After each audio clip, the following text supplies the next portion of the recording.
Let's dive right into this explainer by picturing something we've all seen, a baby born today. I mean, really think about it for a second. Within literal minutes of that baby taking its first breath, society just immediately grabs a pen and starts writing a script for them, right? It starts off kind of small, what colors they should wear, what toys they're supposed to play with, but man, it scales up fast. Suddenly, it's about how they should behave, what kind of dreams are quote-unquote appropriate for them to chase, what they should be afraid of, and exactly what's considered attractive or just acceptable. Before this kid can even string a sentence together, there is this massive, invisible framework already completely constructed around their entire life. And that brings up this truly brilliant question, one that kind of forces us to hit pause and look at our own lives right now. What if society is actually the invisible screenwriter? What if the thing we call our identity isn't something we were just naturally born with, but rather a role that got handed to us? It really makes you wonder if our deepest, most exhausting struggles, stuff like chronic self-doubt, total burnout, that endless cycle of people-pleasing, are just the result of trying to perfectly perform a role written by somebody else.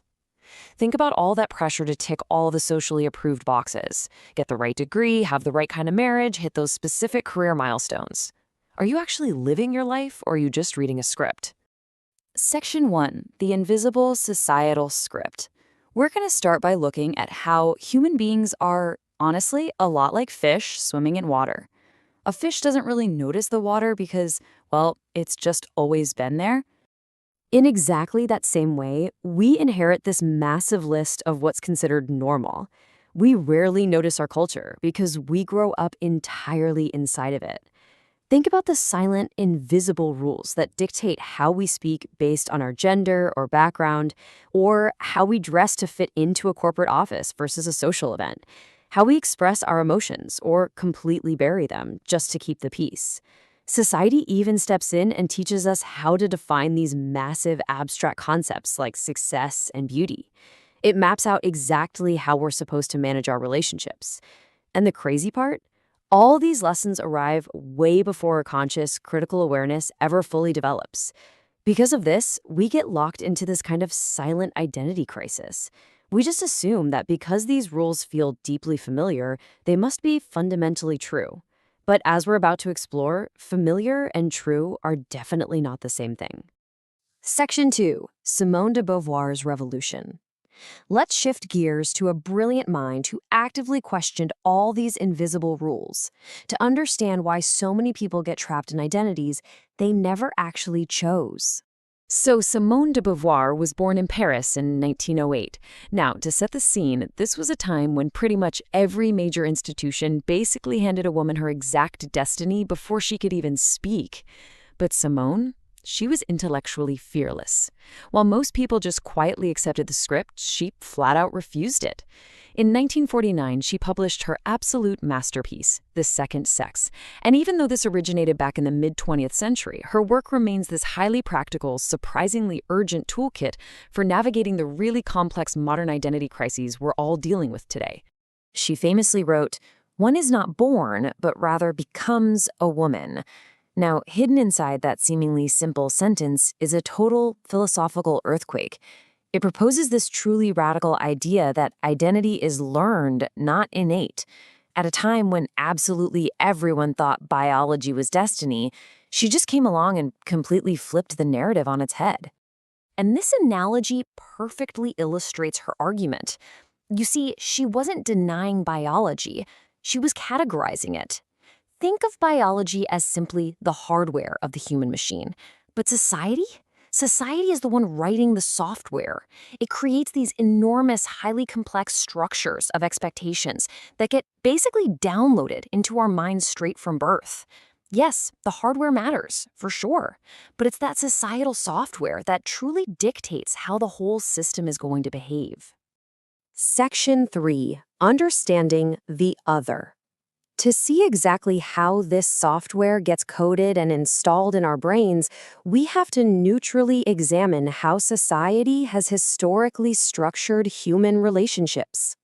Which brings us to her incredibly powerful concept of the other.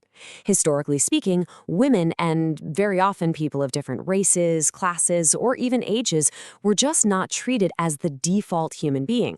Instead, they were pushed aside as the other. Think about how often people are defined purely by relational labels, right? Mother, wife, daughter, employee. Instead of getting to be the main character of their own life, they're cast as supporting characters in a broader narrative centered around somebody else entirely. Their value ends up being measured entirely by how well they serve others, rather than as independent, complete authors of their own stories. Section 4, the science of identity. So the really crucial point here is figuring out how we escape being just a supporting character. How do we take the pen back? This brings us to her core philosophy, and fascinatingly enough, how it perfectly lines up with modern science. Simone de Beauvoir was an existentialist, and existentialism kicks off with this incredibly bold premise. Human beings are not born with a fixed, predetermined destiny. I want you to imagine your life as a completely blank notebook. Now, for a lot of people, that is absolutely terrifying, because it means there's no predefined script to fall back on. If you fail, well, it's on you. But simultaneously, it is incredibly empowering because it means you alone hold the pen. You get to write the story. Meaning isn't something you just stumble upon and find. It is actively created through your choices.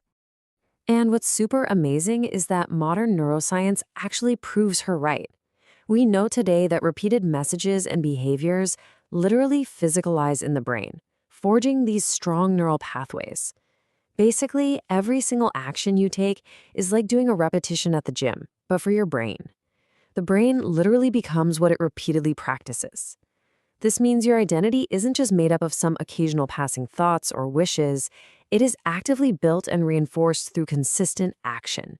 You become what you repeatedly do. But this isn't just a mid-century French concept, or even just a modern neuroscientific discovery. Across completely different cultures, eras, and languages, ancient traditions share this exact same insight. Buddhism teaches that the self is totally fluid. Stoicism demands that we strip away all those external labels and focus strictly on our actions. And the Bhagavad Gita warns us against falling into the trap of seeking social approval. They all agree on one thing. Human beings suffer immensely when they confuse their inherited social roles with their deeper actual identity. Section 5, the Freedom Framework. Okay, let's dive into the practical application for this explainer. Understanding the philosophy is great and all, but how do we actually break free from this deeply ingrained social conditioning today? To figure that out, we can pull this incredibly powerful, super actionable 5-step framework directly from her source material. This is essentially your guide to transitioning from being a passive character, just reacting to the world, into becoming the active author of your life. Let's break these steps down.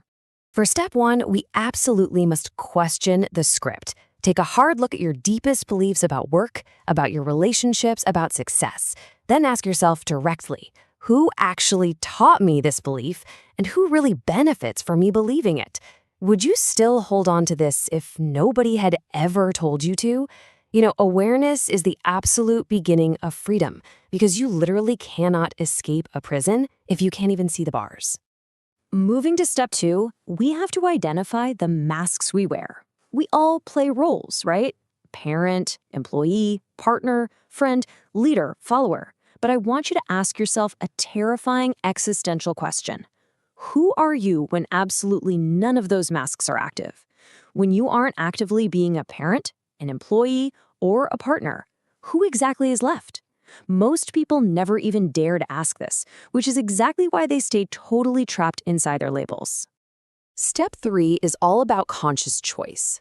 Existential freedom isn't just, doing whatever feels good in the heat of the moment. It's about choosing deliberately. Always remember that your small daily habits are constantly casting votes for your identity. And that brings us right into step 4. You have got to stop seeking universal approval.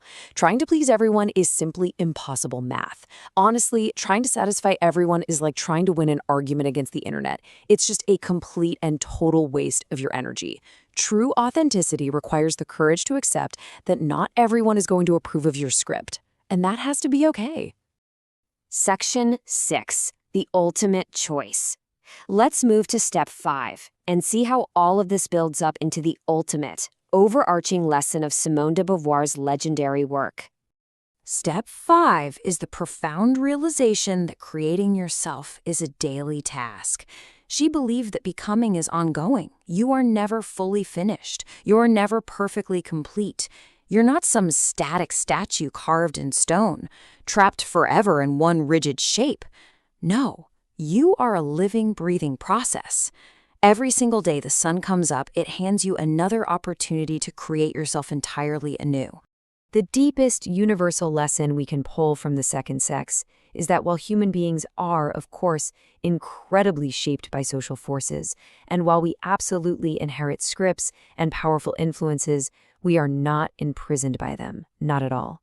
You can always cross out a line, turn the page, and write completely new chapters. So stop asking who you are, start asking who you are becoming. I want to leave you with this final thought as we wrap up this explainer. You are not merely the product of your past. You are the active author of your future. When you really think about it, perhaps the greatest, most profound freedom available to any human being is the ability to consciously become who they truly choose to be. So, when you close this out and go about the rest of your day, who are you becoming?